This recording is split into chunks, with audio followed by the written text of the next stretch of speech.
एक आहेत जगद्गुरु तुकोबाराय, दुसरे संत म्हटले जातात ते संत नामदेवराय, तिसरे संत म्हटले जातात ते म्हणजे जगाची माऊली ज्ञानेश्वर माऊली, आणि चौथं जे संत म्हटले जातात ते म्हणजे निळोबाराय असतील.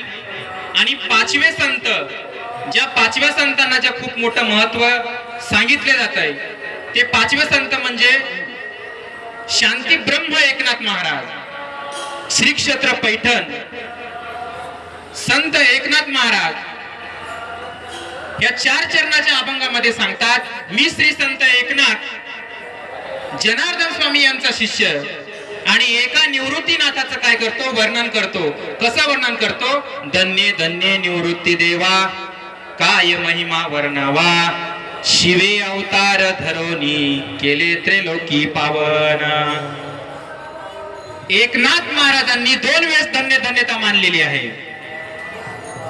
ज्या एकनाथ महाराजांना संत एकनाथ महाराज असे एक संत आहेत जे शांत आहेत, जे संत आहेत आणि जे श्रीमंत आहेत, अशा ज्यांचा महिमा गाता जातो. विठाला विठाला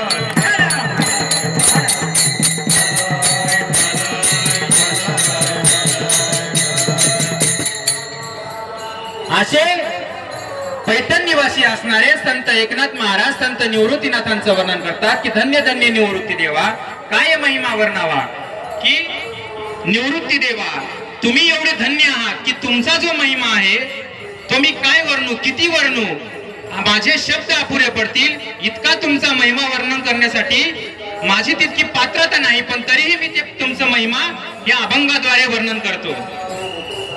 आता जगद्गुरु तुकोबाराय जसं सांगतात, जगद्गुरु असे 3 जगद्गुरु होऊन गेले. हे जगद्गुरु तुकोबाराय असतील,